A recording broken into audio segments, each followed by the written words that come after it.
In a city that often celebrates big dreams and bigger stages, Angelica Hale's story began in a room where the lights were clinical and the soundtrack was mechanical. At just 4 years old, she arrived at an Atlanta hospital struggling to breathe. What looked like a severe cold unraveled into double pneumonia, then accelerated into full-blown sepsis. Within hours, her kidneys failed. Within days, doctors induced a coma and placed her on ECMO, the heart-lung bypass reserved for last chances. For 81 days, nurses tracked her vitals in chalk-precise increments while specialists argued with the odds. Parents learned the language of monitors and the arithmetic of fear, oxygen percentage, organ function, blood cultures. The question was, when will she sing? It was, will she see next week? In that fluorescent stillness, survival stopped being a vague promise and became a decision the body must make moment by moment. And somehow, impossibly, it did. Later, audiences would ask why she never looked nervous on stage. The answer was forged here. After you learn to borrow breath from a machine, a microphone is just another way to return it. Testing mapped possibilities like constellations until one result glowed unmistakably. Angelica's mother was a perfect kidney match. In September 2013, two gurneys rolled in opposite directions toward the same future. One mother diminished by choice, one daughter enlarged by hope. Surgeons guided the exchange as if passing a candle across a dark room, protecting the flame from every draft. The operation succeeded, but transplants aren't endings, they're contracts. Medications stacked like dominoes. Immunosuppressants, antibiotics, lab schedules, and vigilance became a family rhythm. Dialysis chairs disappeared from the calendar, replaced by stairs climbed without negotiation and mornings that didn't begin with beeps. Angelica, smaller than the IV poles that once dwarfed her, learned the daily discipline of staying well. Masks when others forgot them, hand washings counted like prayers, fatigue honored as a teacher. The household shifted from if she lives to how she'll live, and in that widening space the unexpected crept in, little tunes between checkups, a hum stitched under the steady click of a drip chamber. The body that had nearly surrendered started to carry a new cargo: music. Recovery rooms are designed for quiet, yet a new sound threaded through Angelica's, faint humming that grew into intentional lines. Nurses paused, hearing tone and control far beyond a child's years. Doctors smiled when she mouthed lyrics even before sedation fully faded. Her father filmed on a phone, shaky frames, IV tape glinting, a tiny voice insisting on being heard. Uploaded without a plan, the clips found strangers who needed them. Prayers in the comments, donations tagged to kidney charities, messages that read, "Your voice helped me breathe tonight." The fragile hum born on borrowed time became a rallying cry. Discharge day felt less like leaving and more like arriving. Georgia air hit her lungs with the certainty of a second baptism. Instead of bubble wrapping her recovery, her parents pointed her toward microphones. Vocal coaches introduced range and breath the way physical therapists reintroduced stairs and balance. Charity galas offered first stages. By the time she sang national anthems in arenas larger than her grade school, applause felt less like praise and more like witness. The public nomming what the hospital had discovered: resilience, audible at last.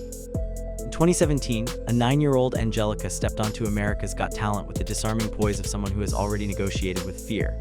The judges smiled the way adults do at brave children, kindly expectant, slightly patronizing. Then she sang "Rise Up," and the room reconfigured itself around the sound. The first phrase landed like a hand on a shoulder, the next built into a wave that climbed from aisle to rafters. His face stilled, B-mouthed, "Wow," and guest judge Chris detonated the golden buzzer, confetti raining like overdue oxygen. Overnight, a sepsis survivor became a national headline. Across the season, she refused to be a single note, clean bandit keys, each performance a different facet of the same truth. The voice you hear was tempered by a fight you didn't. She didn't take the trophy in the finale, but she took something rarer: permanence. A duet with Kelly anchored the memory. Entertainment outlets labeled her a force of nature in a fourth grader's frame. The scoreboard crowned a winner. Viewers crowned a story they would not forget. 2 years later, AGT. The champions assembled favorites from around the world under hotter lights and heavier expectations.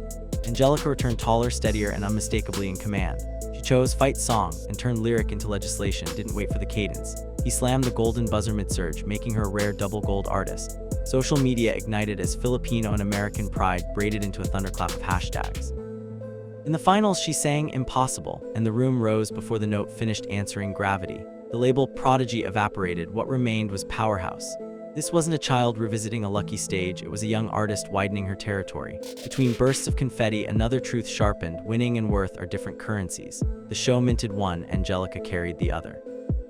And for audiences who remember where she started, the sight of a former ICU patient commanding an arena with a single breath felt less like entertainment and more like a public health miracle. Recovery, set to a key change. Post-competition is where many arcs go dim. Angelica's brightened by design. National anthems in NFL stadiums set the bar. A moving float under a 50-foot Snoopy at this parade made spectacle feel intimate. International stages from Canada to Southeast Asia turned applause into a common language. Journalists tried to put her in one box, Filipino miracle or American prodigy, and she answered with gratitude for both. Original songs followed. Feel the Magic, threaded with hospital memory and synth-pop lift, earned placements on major playlists. A holiday record layered gospel warmth without sentimentality. The public learned to expect range not only in pitch but in purpose. These weren't lucky bookings stringing a viral moment along, they were bricks in a structure she was clearly building. The through line wasn't fame, it was service, to song, to audience, to the kids still learning to trust mornings without monitors. Each stage was less about proving she belonged and more about practicing what belonging could do. The camera found that same emotional clarity in American Reject, where Angelica played sunshine against cynicism and stole scenes by listening as carefully as she sang. Voice roles arrived with children's networks and an animated Netflix lead, introducing her to millions of young viewers who met the character before they learned the backstory. Then came the 8-show-a-week marathon of Broadway, Cast and Boop, the musical where consistency matters more than charisma. Live vocals, tap breaks, quick change sprints, she treated stamina like a second instrument. Theater critics called her new electricity not because she was loud, but because she was reliable, lighting the frame, powering the story, never flickering. If AGT was a room where she was discovered, Broadway proved she could furnish a house and keep the lights on. The lesson for watchers was simple: talent can go viral, craft goes the distance. Angelica was visibly choosing both. Angelica became the National Kidney Foundation's first kid ambassador, trading green rooms for hearing rooms, translating personal history into policy asks with a clarity legislators don't often hear. Hospital corridors turned into pop-up stages where lullabies worked harder than speeches and matching scars became instant trust.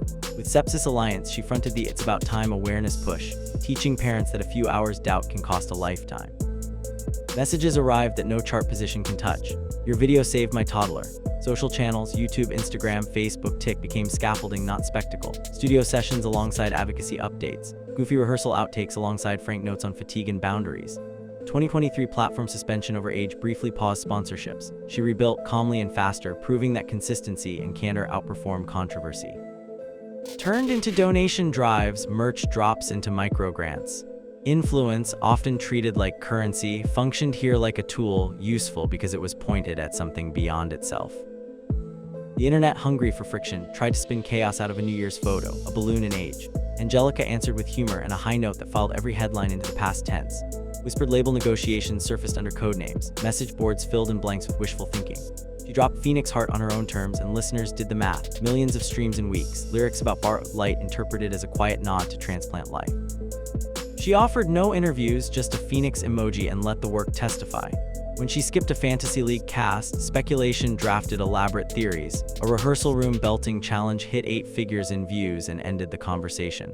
The pattern hardened into principle. Let the song speak first, let the calendar confirm later. Reputation here wasn't armor against rumor. It was a record of showing up again and again until noise looked like what it always was: silence with better marketing.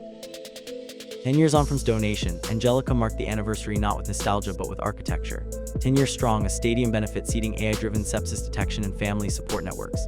Tickets disappeared in under an hour. Partnerships formed the way good bridges do, quietly then all at once. Backstage, family became enterprise, her father managing logistics with steady hands, her mother connecting transplant households with lived experience fluency. Weekly mental health for Gen Z creatives normalized therapy, rest, and saying no. Even a suspected vocal snag became a teachable moment, rehab patience, then a crystalline whistle note that retired the rumor mill. Ask again why she never looks nervous. The truest answer is this: once you've learned to breathe with help, your job is to become the help. Angelica's encore isn't just it's a system. Science-funded, kids seen, parents equipped, audiences reminded that a single life can be both melody and metronome. The world isn't waiting for her final note. It's marching to the tempo she helped set.